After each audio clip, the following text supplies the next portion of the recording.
Welcome, the Lord's chosen. God doesn't forget names. He just waits until the noise dies down before he calls them out. For years, you've been sitting in the background while the unqualified took center stage. You watched people with half your depth get applause for things you could do in your sleep. You've seen rooms where your name should have echoed, but silence became your only introduction. What they didn't know is that heaven doesn't rush royalty. God doesn't promote noise. He promotes necessity. And when your time comes, it won't just be a comeback. It'll be a divine interruption. Here's a fact. In nature, the rarest species take the longest to mature. The same law applies to destiny. While others were busy gathering followers, you were being built for legacy. The spotlight they chased has an expiration date. The light you carry doesn't. That's why you couldn't blend in even when you tried. Heaven doesn't allow hidden gems to stay buried forever. See, when you're chosen, your timeline looks broken to people who measure success by speed. They'll say you're behind, but you're actually in incubation. You were never waiting for opportunity. You were the opportunity waiting to be revealed. And when God finally decides it's time to shock everyone who overlooked you, it won't be a gentle reminder. It'll be poetic chaos. So don't worry about those who mistook your silence for failure. God was simply setting up the loudest plot twist of your life. And when the curtain rises this time, there won't be auditions, just divine proof. Get ready, because the author of your story is about to announce the chapter they never thought you'd get to read aloud. Number 1, they misread delay as denial. There's a difference between being delayed and being denied, but people who operate from ego can't tell the difference. When things don't happen fast, they assume nothing will happen at all. They looked at your quiet season and labeled it failure. They watched you stay patient when others were rushing and thought you were stuck. What they didn't understand is that when God is writing something rare, He works in silence. He doesn't rush greatness because true destiny is not microwaved. It's marinated. Delay is one of God's favorite disguises. It confuses the proud and refines the humble. While others were sprinting toward temporary victories, you were learning endurance. That waiting season taught you how to stand when there's no applause, how to move when there's no validation, and how to trust timing when your heart wanted results. God didn't forget you. He was fortifying you. Every detour, every pause, every unanswered prayer was part of the build. They laughed when you didn't get the promotion. They whispered when your plans fell through. They thought heaven closed its doors on you. What they missed is that delay often means the foundation isn't ready to carry the blessing. God won't hand you something that can't sustain its own weight. If He gave it to you too soon, it would collapse under the pressure meant to reveal your strength. So instead of rushing the blessing, He built your backbone. People who rely on visibility mistake movement for progress. They think fast means favored. But divine timing isn't about speed, it's about alignment. While they were busy trying to be seen, you were being shaped. While they chased recognition, you were developing revelation. The delay wasn't punishment, it was precision. God was making sure that when your moment arrived, it wouldn't fade. Now the tables are turning. The same people who pitied your patience will be shocked by your emergence. They'll realize you weren't behind, you were being positioned. God was simply holding you back to release you beyond what they expected. They misread your delay as denial, but heaven was only calibrating the stage. And when the doors finally open, it will be clear. You weren't late. You were right on divine time. Number 2, rejection was God's security system. Rejection feels personal, but for the chosen ones, it's actually protection disguised as pain. Every person who turned away, every door that shut in your face, every opportunity that vanished at the last minute. It wasn't a punishment. It was God's way of keeping you safe from environments that couldn't handle what He placed inside you. Sometimes His greatest act of mercy is saying no through someone else's actions. He saw conversations you never heard, intentions you couldn't read, and traps that looked like blessings. Rejection has a purpose that ego can't comprehend. We think acceptance validates us, but often it contaminates us. You were rejected because God refused to let you shrink to fit in. He wouldn't allow you to trade authenticity for belonging. So while you cried over who left, heaven was celebrating who didn't stay. You weren't being abandoned, you were being filtered. Every departure refined your path and clarified your circle. If everyone had liked you, you would have never learned discernment. If every plan had worked, you'd have never discovered what was meant for you. Some rejections were actually redirections. God steering you away from counterfeit opportunities that looked perfect but carried poison. You thought you were losing connections, but you were actually gaining clarity. You were learning that peace is better than presence, and alignment is better than attention. The truth is, rejection trains you to trust God more than approval. It kills the need to be understood and replaces it with the confidence of being chosen. When doors close, the chosen don't panic. They pause, because they understand that divine security doesn't operate on comfort. It operates on purpose. Every no was a shield, not a setback. Now the same people who dismissed you will have to watch you thrive in the very peace they once interrupted. The places that overlooked you will wish they hadn't, and the ones who walked away will realize they left the one person they couldn't replace. You didn't lose anything meant for you. God's rejections are not the end. They're early warnings that your destiny is too sacred to be handled carelessly. What looked like rejection was actually heaven locking the wrong doors so the right ones could open without interference. Number 3, God let you be overlooked so you could be overbuilt. Being overlooked isn't pleasant. It makes you question your worth, your talent, even your timing. But what most people don't realize is that obscurity is often where God does His best work. When no one is watching, He's shaping your endurance. When no one is applauding, He's strengthening your foundation. You weren't being ignored. You were being developed in private for something that needed depth, not attention. God knew exposure without structure leads to collapse, so He let you stay hidden until your spirit could carry what your name would later attract. While others were busy chasing recognition, you were quietly gaining substance. God wasn't trying to embarrass you by withholding visibility. He was building you to last beyond visibility. You learned how to create without clapping hands, how to keep faith when no one affirmed you, and how to walk in purpose without being noticed. That process built a kind of strength that can't be faked. The spotlight doesn't build people, it exposes them. That's why you couldn't afford premature attention. The truth is, being overlooked purified your motives. You learned to serve without expecting praise, and to give without calculating returns. You learned that purpose isn't proven by popularity, but by persistence. The people who were celebrated early often burned out because their foundations were thin. But you, God made sure yours was deep. He allowed every unseen season to mold your mindset, shape your humility, and fortify your heart. You weren't waiting for your moment. Your moment was waiting for you to be ready for it. Now when you rise, you'll rise with substance. Your elevation won't be hype, it will be heritage.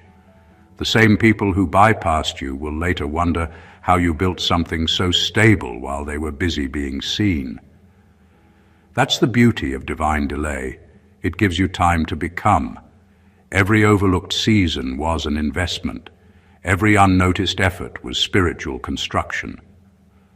God wasn't trying to humiliate you. He was making sure that when He finally revealed you, you wouldn't need to perform.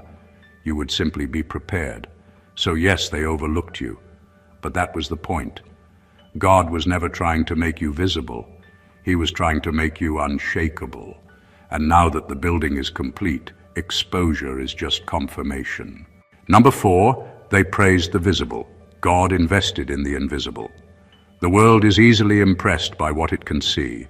Titles, followers, success stories, and flashy results. That's what people tend to applaud. But God doesn't measure greatness by appearance. While others were busy collecting attention, He was quietly investing in you. You weren't shining because you weren't meant to. Not yet. God was doing the kind of inner work that doesn't trend, but transforms. What they called your silence was actually your sanctuary, the place where real power was maturing. They praised the visible because it was convenient. It's easier to admire what's loud than to discern what's lasting. But God saw what couldn't be captured on a screen. Your heart, your consistency, your integrity when no one was looking. He watched you choose growth over gossip, purpose over popularity, truth over trend. While they were chasing moments, He was building your momentum. You weren't being delayed. You were being distinguished. There's a danger in chasing visibility without depth. It creates hollow victories. God knew that if He exposed you too soon, the applause would drown your purpose. So He kept you hidden while He refined what couldn't be imitated. He made sure your character could handle your calling. That's why your rise seemed slow, because heaven refuses to build fast on fragile ground. The ones they praised were scaffolding, temporary structures meant to hold space until the real foundation was ready. You've been the invisible investment, the unseen masterpiece in progress. What others dismissed as inactivity was actually divine insulation. God didn't want you contaminated by comparison or corrupted by validation. You were never meant to compete. You were meant to complete something eternal. And when His timing unfolds, it won't just be a reveal. It'll be a reminder that real glory doesn't need glitter. It simply glows. Now, as the scaffolding starts to fall, the truth will become undeniable. The ones who were loud will fade, and the one who stayed loyal will rise. Because when God invests in you, He doesn't aim for temporary success. He aims for timeless significance. They praised the visible, but heaven knew where the real value was buried, inside you. Number 5, your isolation was divine preparation, not social rejection. Isolation has a way of making you question everything, your worth, your direction, even your connection to God. It feels lonely when no one calls, when invitations stop, and when the people who once celebrated you suddenly act like you disappeared. But what if that emptiness wasn't abandonment, but alignment? You weren't left out. You were handpicked for separation. God wasn't punishing you. He was pulling you away from noise that could dilute your purpose. Some seasons require silence, not company. When God isolates a person, it's never random. He's removing distractions that can't go with you to your next level. He's teaching you to hear His voice clearly, not filtered through the opinions of others. The wilderness is never about loss, it's about transformation. In that quiet space, you start to understand who you truly are without the influence of validation. You learn how to move by conviction, not approval. You learn that solitude is not emptiness, it's divine training ground. The people who thought you were falling off didn't realize you were falling into alignment. Isolation stripped away attachments that were secretly holding you hostage.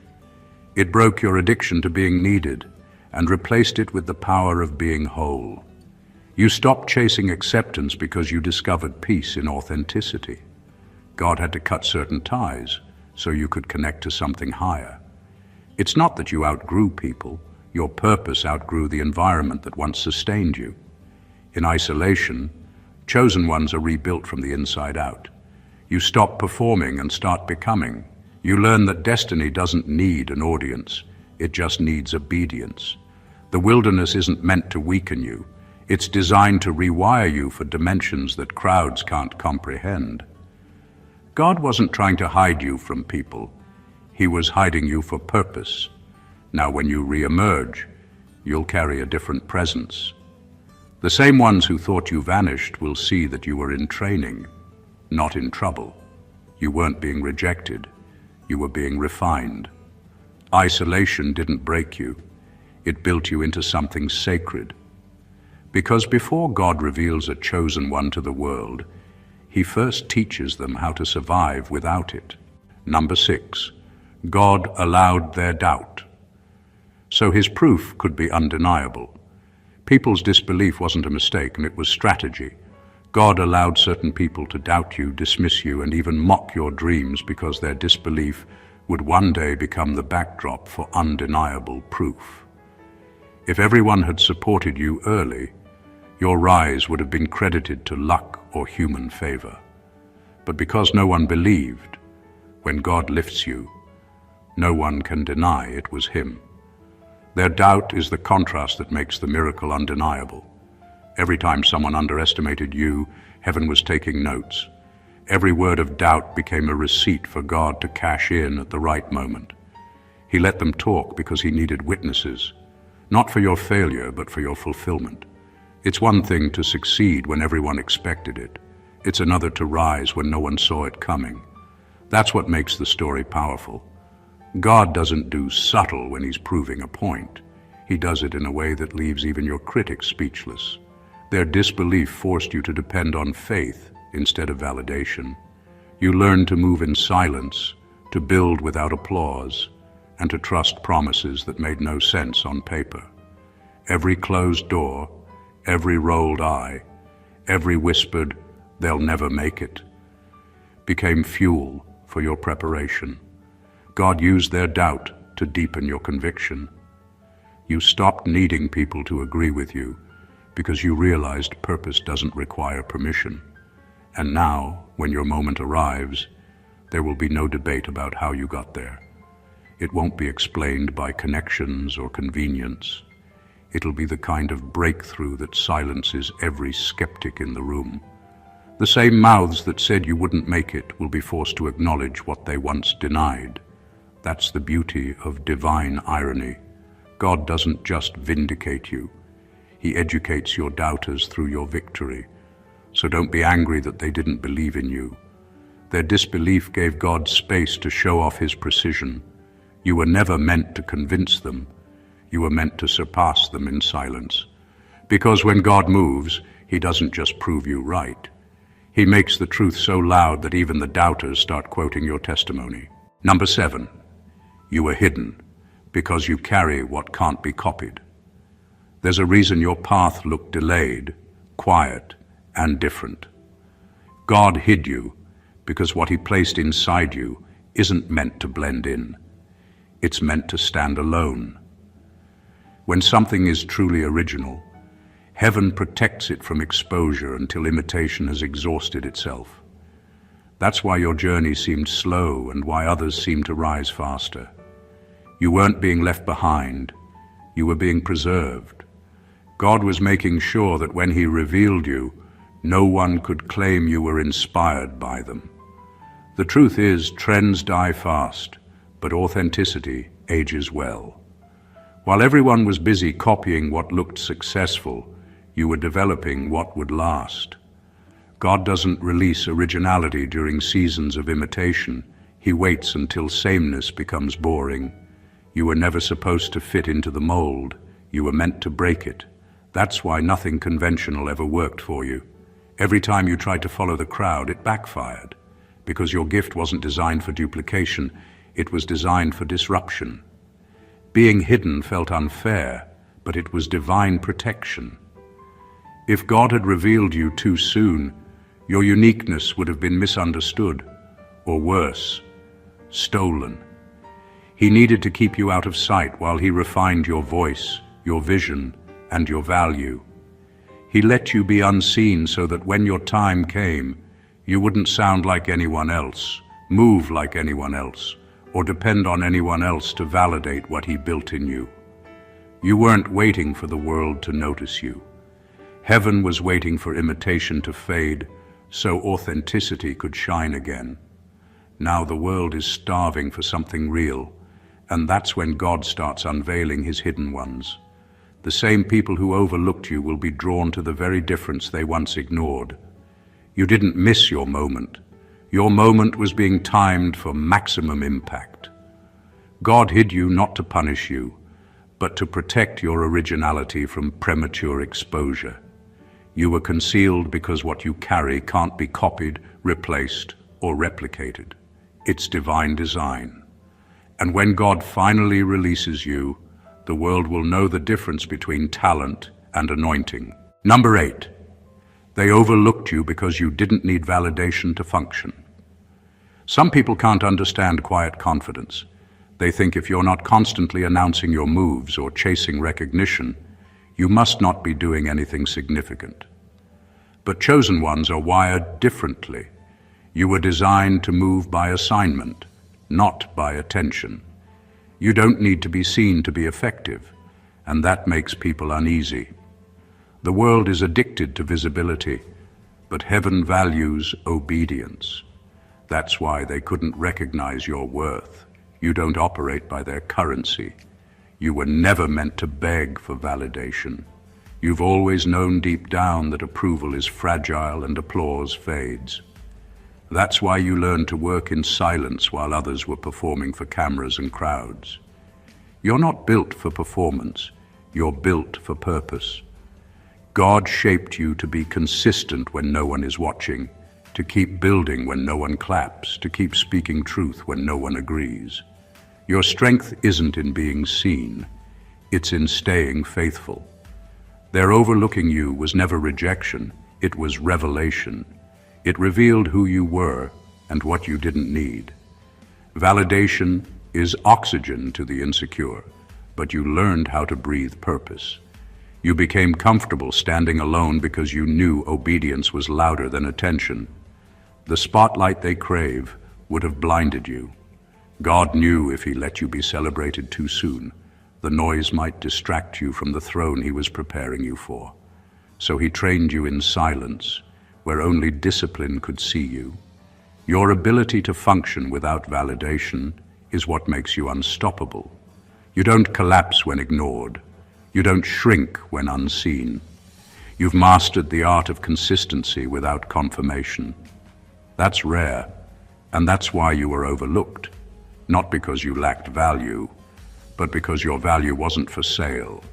God has been developing something in you that doesn't need to be hyped to be holy. Now, when your time comes, you'll rise with quiet authority. You won't have to prove anything. Your results will speak for themselves. The same people who ignored you will study your discipline, wondering how you managed to succeed without their support. They'll finally realize you didn't need validation to function because you were never powered by applause. You were powered by assignment. Number 9, your pain was an initiation, not a punishment. Pain has a way of making you believe something's wrong with you, like you're cursed, forgotten, or singled out for suffering. But for the chosen ones, pain is never random. It's initiation. Every heartbreak, every betrayal, every season of silence was training. God wasn't trying to hurt you. He was trying to build spiritual muscle where comfort once ruled. Before he can trust someone with influence, he tests them with isolation and heartbreak. You weren't being punished. You were being purified. God doesn't crown unbroken vessels. He doesn't hand authority to people who can't handle rejection, loss, or misunderstanding. The pain you went through wasn't about making you miserable. It was about teaching you mastery. It stripped away pride, arrogance, and illusion. It exposed your weaknesses and replaced them with wisdom. You learned that empathy is born from endurance, that strength comes from surrender, and that love refined through pain carries more weight than love built on ease. Heartbreak was never meant to harden you. It was meant to humble you.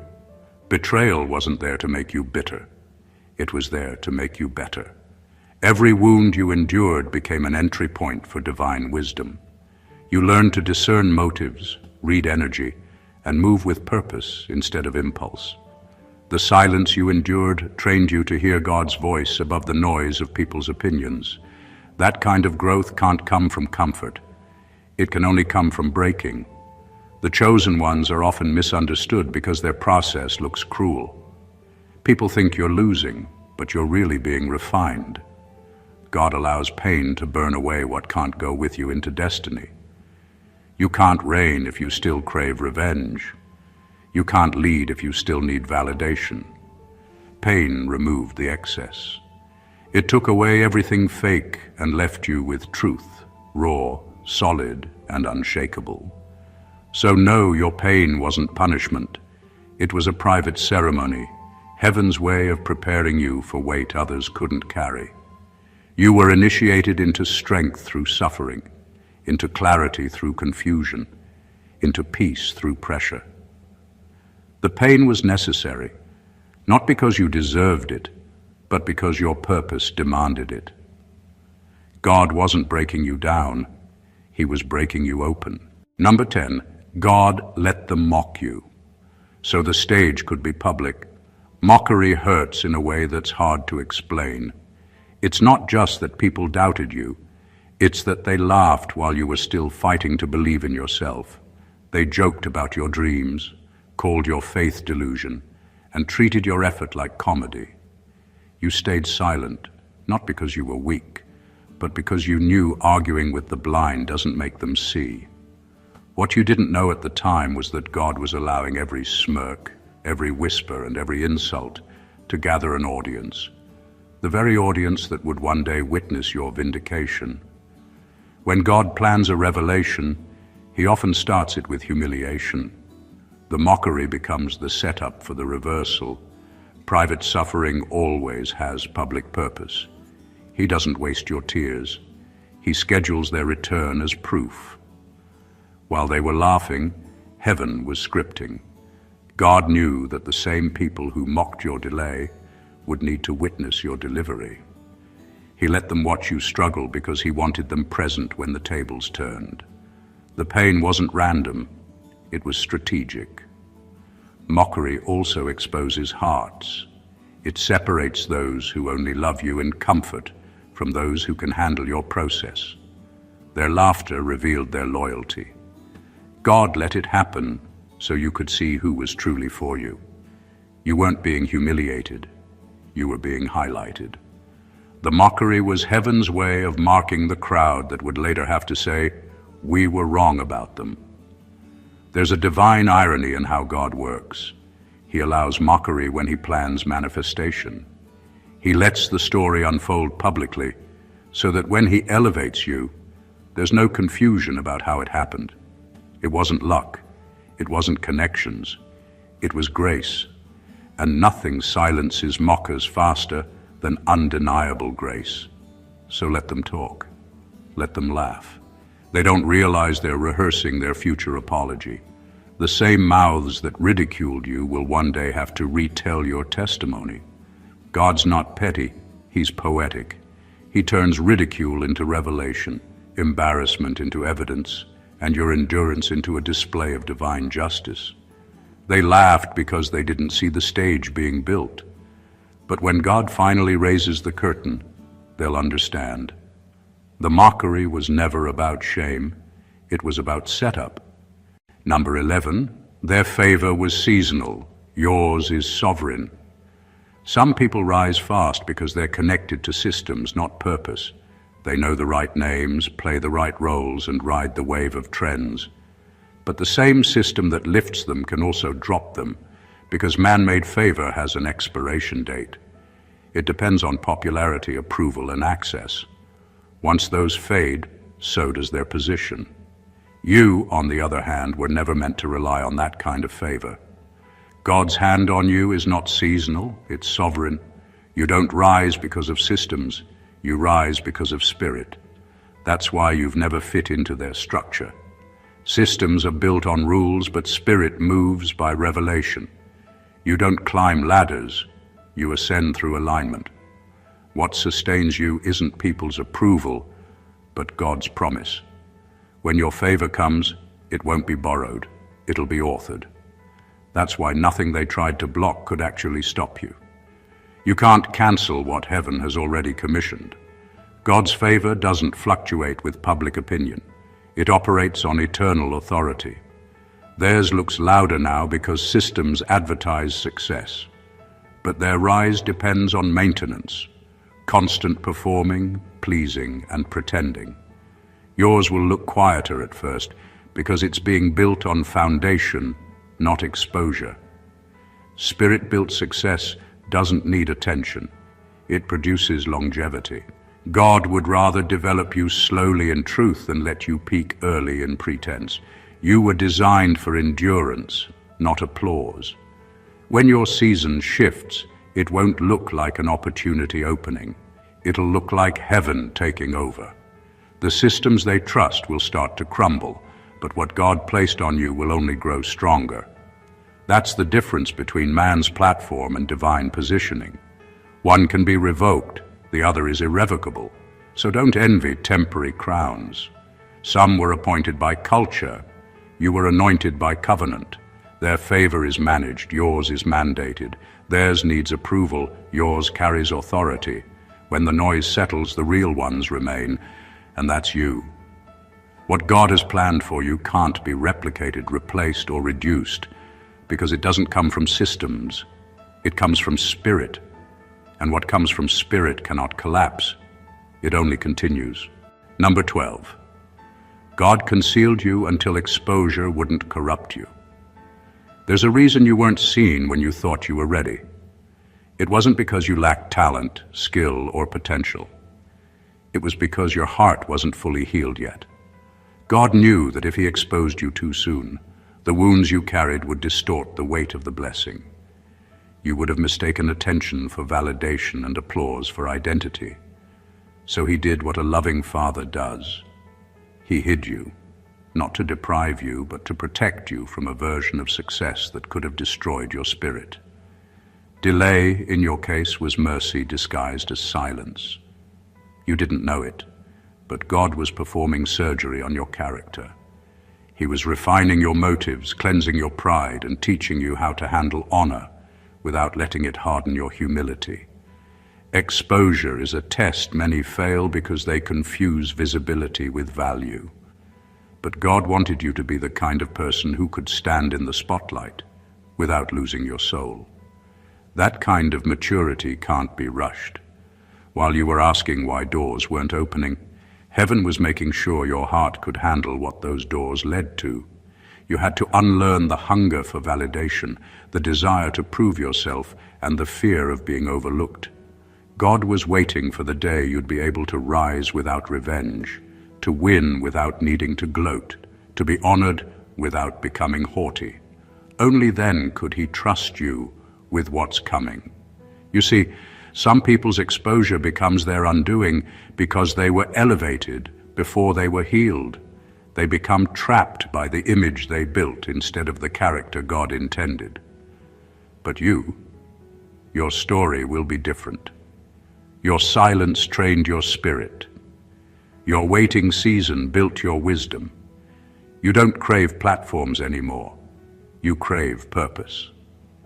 And that shift is exactly why God is now preparing to reveal you. When He finally does, the world will see someone who can handle recognition without losing reverence. You'll walk into rooms you once begged for and carry yourself with calm authority, not desperation. Because you'll know you weren't hidden to be forgotten. You were hidden to be fortified. God didn't withhold your exposure. He perfected your readiness. Number 13, your calling disturbed their comfort zone. They didn't reject you because you lacked worth. They rejected you because your presence made them uncomfortable. The truth is, your calling doesn't just inspire people, it confronts them. When you walk into a room with purpose, it exposes those who are living beneath theirs. Your light doesn't only shine, it reveals. And people who have spent years hiding behind mediocrity can't stand to be around someone who embodies authenticity. So they minimize you, mock you, or quietly distance themselves, not because you failed them, but because you reminded them of what they gave up on. The anointing on your life acts like a mirror. It reflects back to others what they've ignored in themselves. Your discipline exposes their distractions. Your faith exposes their fear. Your persistence highlights their excuses. That's why their energy shifts around you. Not because you did anything wrong, but because your truth made their comfort unbearable. Some people don't hate you. They just can't stay at peace while you're standing in purpose. God designed it this way on purpose. He knew your presence would provoke growth, not just comfort. The same way light makes darkness uncomfortable, your calling disrupts complacency. You carry a vibration that forces hidden things to surface: laziness, jealousy, insecurity, even unhealed pain. People will label you too much, too intense, or too deep, when in reality, you're simply too real. Their criticism is a defense mechanism, a way to protect their comfort zone from conviction. You were never meant to be universally liked. You were meant to be spiritually effective. Chosen ones don't blend in. They bring disruption that leads to transformation. That's why you can't stay in shallow environments. Your depth offends those who fear growth. But don't shrink to make them comfortable. God didn't anoint you to maintain the peace of mediocrity. He anointed you to ignite awakening. So let them misunderstand you. Let them whisper. Every time someone downplays you, it's proof that your presence carries weight. You disturb them because your spirit is alive in places theirs has gone dormant. Their reaction isn't rejection, it's recognition. They see something in you they once had the courage to be.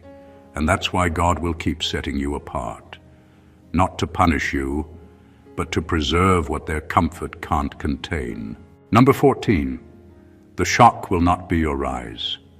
It will be their realization. The real plot twist of your story won't be your success. It'll be the moment they finally recognize what they failed to see, when it was right in front of them. Your rise will be undeniable, yes, but the deeper miracle will be the revelation it brings. They'll replay every moment they doubted you, every time they dismissed you, and realize that what they treated as ordinary was extraordinary the whole time. The shock won't come from your elevation, it will come from their awakening. God is not just proving you right. He's showing them what blindness looks like when pride leads the way. You were it all along. The value they couldn't perceive wasn't hidden. It was just invisible to untrained eyes. Sometimes people can't recognize anointed potential because it doesn't come in the package they expect. You didn't sound like them, act like them, or move with their approval, so they assumed you weren't chosen. They didn't realize that greatness rarely announces itself. It just grows quietly until it's undeniable. God allowed them to underestimate you so their realization would hit deeper when the truth surfaced. When your breakthrough comes, it won't be about revenge. It'll be about revelation. They'll see that the one they mocked carried the mantle they were praying for. The one they excluded had the answers they needed. The one they overlooked was the one God was preparing to lead. That's the poetry of divine timing. It doesn't just elevate you. It educates those who misjudged you. Your rise won't be a surprise to heaven, but it will be a shock to those who thought they had you figured out. They'll realize you weren't lucky, you were loyal. You didn't stumble into success, you were sculpted for it. God was never late, He was deliberate. He waited until their pride had settled into certainty so that your manifestation would shake their assumptions to the core. So don't focus on proving anything. Your success will do the talking, but their realization will do the humbling. The true miracle isn't that you're finally being seen. It's that they're finally seeing clearly. God's not just raising you up, He's waking them up. and that will be the shock of a lifetime. Everything that broke you was building you. Every delay, every dismissal, every no that stung your spirit. It was all divine choreography. God didn't forget you. He was formatting you. You weren't being punished. You were being positioned. The pain wasn't proof of absence. It was the sound of transformation. You've walked through silence, endured misunderstanding, and faced mockery that would have crushed lesser souls. Yet here you stand, wiser, quieter, stronger, and more grounded in who you truly are. That's not survival. That's evolution under divine supervision. The ones who overlooked you thought they were witnessing your ending, but they were watching your incubation. They saw you isolated, but heaven saw you being instructed. They mistook your waiting for wasting because they didn't understand that divine timing doesn't rush to impress. It waits to reveal with impact. What's about to unfold isn't random favor. It's strategic revelation. God hid you until the imitation faded, until your heart healed, until you no longer needed validation to walk in vision. Now, your emergence won't just change your life. It will challenge the world's assumptions about what overlooked truly means. You are not coming back the same. You're coming back refined. You're not here to prove you deserved a seat. You're here to build the table. The ones who laughed will have to watch what they denied, and the ones who believed will see why the wait was sacred. The same story they used to shame you will become the scripture that strengthens others. That's how God works. He turns private rejection into public redirection. So when the stage lights finally find you, stay calm. You don't need to announce your rise. Destiny has already sent the memo. The shock won't be your success. It'll be the realization of those who couldn't see it before. And when it happens, don't gloat, glow. You were never meant to prove them wrong. You were meant to prove God right. Your time isn't coming. It's here.